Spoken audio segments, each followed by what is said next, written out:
Video like जरूर कर लीजिए और ऐसे वीडियो लगातार फ्री में पाने के लिए चैनल को तुरंत सब्सक्राइब कर लीजिए और बेल आइकन को जरूर टैप कर लीजिए ताकि आगे भी सारे वीडियो आपको मिलते रहे। यूट्यूब में फॉलो करते हैं तो प्लीज ये वाला फ्री टेलीग्राम चैनल जरूर ज्वाइन कर लीजिएगा। सारे नोटिफिकेशन सारे अपडेट यहीं पे आते हैं, ध्यान रखिए। नमस्कार दोस्तों, स्वागत है आपका स्टडी फॉर एग्जाम्स में। दोस्तों, इस वीडियो में हम लोग 18 दिसंबर 2025 का टॉप 20 करंट अफेयर देखेंगे। वीडियो शुरू करने से पहले मैं आपको बता दूं, उत्तराखंड लोअर पीसीएस प्रीलिम 2026 के लिए mock test series batch launch किया गया है स्टडी फॉर सिविल सर्विसेज पर। इसमें आपको exam oriented test series provide की जाएगी, एकदम बिल्कुल रियल एग्जाम जैसी। और इसमें टोटल 20 टेस्ट सीरीज प्रोवाइड किया जाएगा और इसकी जो वैलिडिटी होगी वह एग्जाम तक होगी। करना क्या, आपको स्टडी फॉर सिविल सर्विस का ऐप जो है इंस्टॉल करना है और उसमें कूपन कोड यूज करना है ज्ञान सर कूपन कोड यूज करेंगे तो आपको 20% का डिस्काउंट मिल जाएगा और यह बैच आपको 499 रुपये में उपलब्ध हो जाएगा। बैच से जुड़कर आप अपनी तैयारी को बेहतर कर सकते हैं। तो आइए वीडियो शुरू करते हैं और देखते हैं आज का पहला प्रश्न हम लोग। पहला प्रश्न है, नई दिल्ली में आयोजित 68वीं राष्ट्रीय निशानेबाजी चैंपियनशिप में मनु भाकर ने किस स्पर्धा में स्वर्ण पदक जीता है? तो मनु भाकर ने जो है सीनियर महिलाओं की 25 मीटर पिस्टल में जो है यह स्पर्धा जीता है। इसका सी ऑप्शन सही है। बढ़ते हैं अगले क्वेश्चन की तरफ। अगला जो प्रश्न है, हरुण की ग्लोबल 1000 रिपोर्ट के अनुसार दुनिया की सबसे मूल्यवान कंपनी कौन सी बन गई है? तो एनवीडिया जो है, एनवीडिया यह दुनिया की सबसे मूल्यवान कंपनी बन गई है। पहले पर एनवीडिया है, दूसरे पर एप्पल है और तीसरे पर माइक्रोसॉफ्ट है। टॉप 1000 में जो है एनवीडिया की टॉप 1000 में भारत की कुल 40 कंपनियां शामिल हैं। 40 कंपनियां शामिल हैं और इसमें जो भारत में शीर्ष स्थान पर है वह रिलायंस इंडस्ट्रीज और यह हरुण की टॉप 1000 की सूची में जो है यह 74वें पावदान पर है, भारत की रिलायंस इंडस्ट्रीज। तो इसका जो सही आंसर है वो आपका ऑप्शन सी है, एनवीडिया जो है सबसे मूल्यवान कंपनी बनी है। अगला जो प्रश्न है वह है, दिसंबर 2025 में गूगल ने एक्सिस बैंक के साथ मिलकर अपना पहला ग्लोबल क्रेडिट कार्ड फ्लेक्स किस देश में सबसे पहले लॉन्च किया है? यह सबसे पहले जो लॉन्च किया गया है भारत में फ्लेक्स क्रेडिट कार्ड लॉन्च किया गया है गूगल के द्वारा एक्सिस बैंक के साथ मिलकर। तो इसका बी ऑप्शन सही है। फीफा सर्वश्रेष्ठ पुरुष खिलाड़ी 2025 का पुरस्कार किसने जीता है? तो यह ओस्मान डेम्बले ने जीता है और यह फ्रांस के फुटबॉलर हैं। महिला वर्ग का जो खिताब जीता है, फीफा सर्वश्रेष्ठ महिला खिलाड़ी का जो 2025 का खिताब जीता है वह आपका महिला श्रेणी में वह एताना बोनमती ने जीता है और यह स्पेन की खिलाड़ी हैं। और यह पुरस्कार जो प्रदान किया गया है यह दोहा में प्रदान किया गया है। तो इसका ए ऑप्शन सही है, सर्वश्रेष्ठ पुरुष खिलाड़ी का पुरस्कार जो है ओस्मान डेम्बले ने जीता है। हेनले एंड पार्टनर्स द्वारा जारी global investment risk and resilience index 2025 में भारत की रैंक क्या है? 50वीं, 91, 104, 110। तो भारत की जो रैंक है इस इंडेक्स में 104 है। भारत 104वें स्थान पर है और शीर्ष के जो देश हैं इसमें आप लोग देखिए ये रैंकिंग है। शीर्ष में जो है पहले स्थान पर स्विट्जरलैंड है, दूसरे स्थान पर डेनमार्क है, तीसरे पर नॉर्वे है और चौथे पर सिंगापुर है। और भारत की जो रैंकिंग है वह 104 है। दिसंबर 2025 में कोल इंडिया लिमिटेड के नए अध्यक्ष सह प्रबंधक निदेशक सीएमडी के रूप में किसे नियुक्त किया गया है? तो यह जो नियुक्त किया गया है बी साईराम जो है दिसंबर 2025 में कोल इंडिया के नए अध्यक्ष सह प्रबंधक निदेशक जो है नियुक्त हुए हैं। इसका ए ऑप्शन सही है। शिखर धवन की आत्मकथा का शीर्षक क्या है? अभी हाल ही में यह पुस्तक जो है प्रकाशित हुई है। तो शिखर धवन की आत्मकथा का जो शीर्षक है वह है the one cricket my life and more. यह जो है शिखर धवन की जो क्रिकेटर है भारतीय उनकी आत्मकथा प्रकाशित हुई है और यह पुस्तक जो लिखा गया है वह खेल पत्रकार हैं अयाज मेनन के साथ जो है शिखर धवन द्वारा जो है लिखा गया है यह आत्मकथा। तो इसका डी ऑप्शन सही है, the one cricket my life and more. 17 से 19 दिसंबर 2025 तक विश्व स्वास्थ्य संगठन डब्ल्यूएचओ का पारंपरिक चिकित्सा पर दूसरा वैश्विक शिखर सम्मेलन कहाँ आयोजित किया गया? तो यह शिखर सम्मेलन जो है नई दिल्ली में आयोजित किया गया।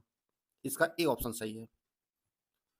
प्रतिवर्ष विजय दिवस किस दिन मनाया जाता है? तो 16 दिसंबर को प्रतिवर्ष विजय दिवस मनाया जाता है और यह हर साल 1971 के युद्ध में पाकिस्तान पर भारत की जीत को चिन्हित करने के लिए मनाया जाता है। विजय दिवस 16 दिसंबर को। इसका बी ऑप्शन सही है। वर्ष 2025 का राष्ट्रीय ऊर्जा संरक्षण पुरस्कार किस रेलवे स्टेशन को दिया गया है? तो मध्य प्रदेश का मियाना रेलवे स्टेशन है मध्य प्रदेश का।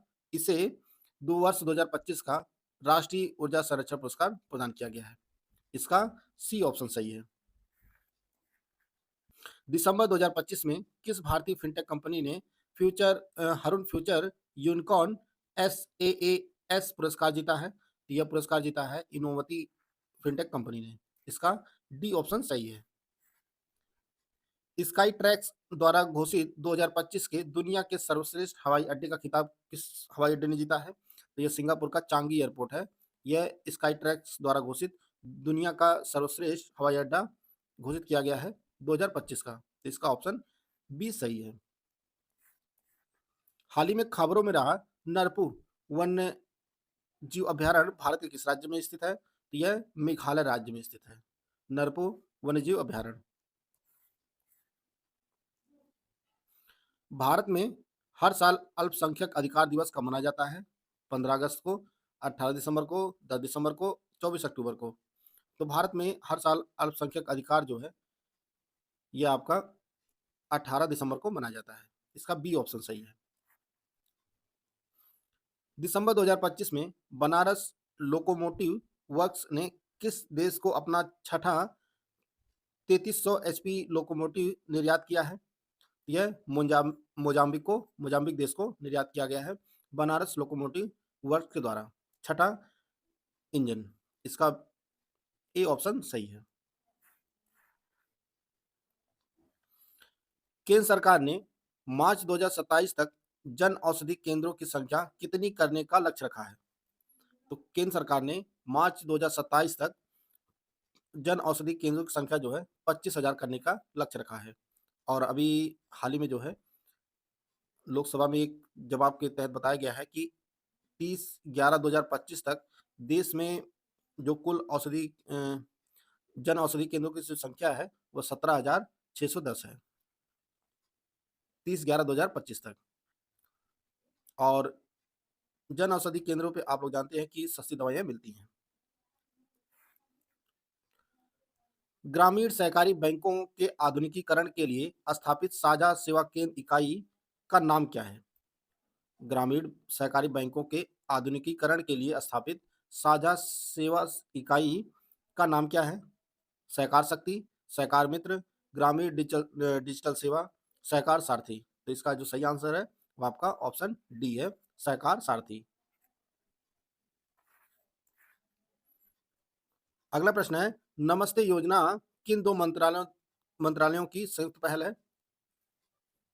4 ऑप्शन दिया गया है। ऑप्शन आप लोग ध्यान से पढ़िए। नमस्ते योजना किन दो मंत्रालयों का संयुक्त पहल है? तो इसका सही आंसर आपका ऑप्शन सी है, सामाजिक न्याय एवं अधिकारिता मंत्रालय और आवास एवं शहरी मामलों के मंत्रालय द्वारा जो है इसका क्रियान्वयन होता है। और नमस्ते योजना का जो फुल फॉर्म होता है national action for mechanised sanitation ecosystem, और इसे 2022 में शुरू किया गया था इन दोनों मंत्रालय के द्वारा। रक्षा संपदा संगठन DEO ने 16 दिसंबर 2025 को अपनी स्थापना के कितने वर्ष पूरे किए हैं? तो रक्षा संपदा संगठन ने जो है अपनी स्थापना को 100 वर्ष पूरे किए हैं 16 दिसंबर 2025 को। और यह स्थित कहाँ है? दिल्ली में स्थित है। और इस पर एक समारोह आयोजित किया गया था जिसकी अध्यक्षता जो है वह देश के रक्षा मंत्री राजनाथ सिंह के द्वारा किया गया। दिसंबर 2025 में उत्तर प्रदेश के किस जिले में PM श्री नवोदय विद्यालय में माइक्रो फॉरेस्ट का उद्घाटन किया गया है?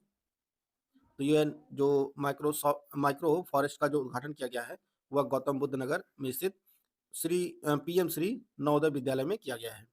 इसका डी ऑप्शन सही है। तो दोस्तों 18 दिसंबर का जो करंट अफेयर था उसको हम लोग कवर कर लिए हैं। 17 दिसंबर का जो करंट अफेयर था उसको एक बार रिवाइज कर लेते हैं।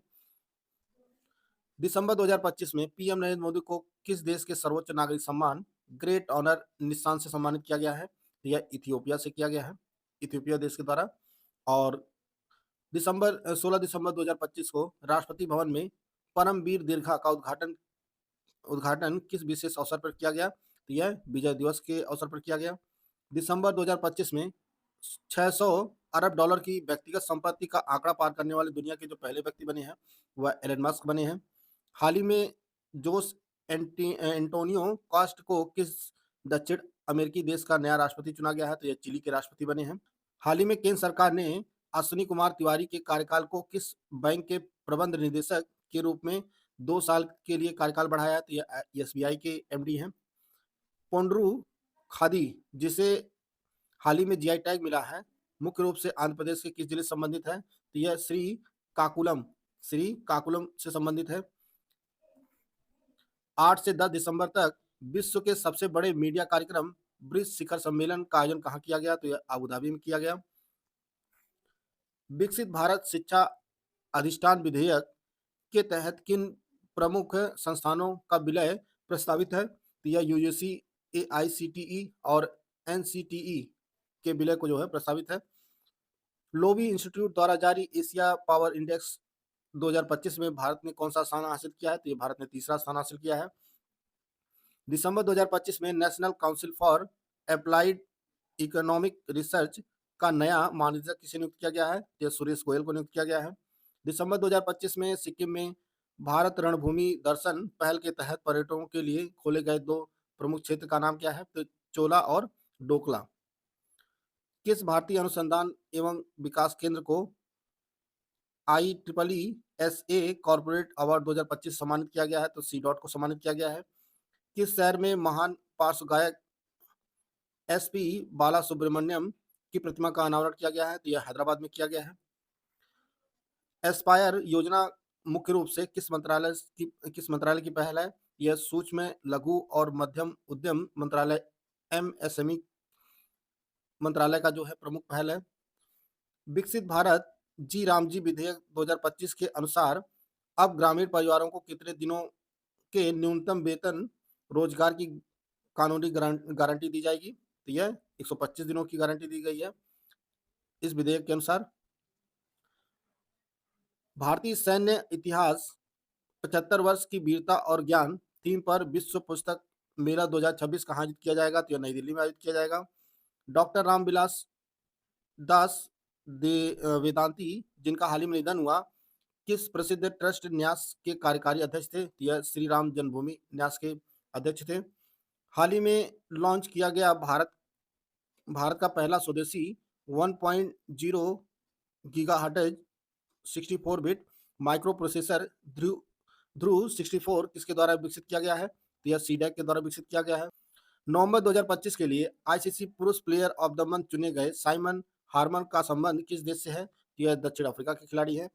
मरियम वेबस्टर द्वारा वर्ष 2025 के लिए चुना गया शब्द स्लॉप मुख्य रूप से किसे संदर्भित करता है? तो यह AI द्वारा जनित निम्न गुणवत्ता वाला अवांछित कंटेंट को संदर्भित करता है। तो दोस्तों यह 17 दिसंबर और 18 दिसंबर के करंट अफेयर थे जिसको हम लोग इस वीडियो में कवर कर चुके हैं।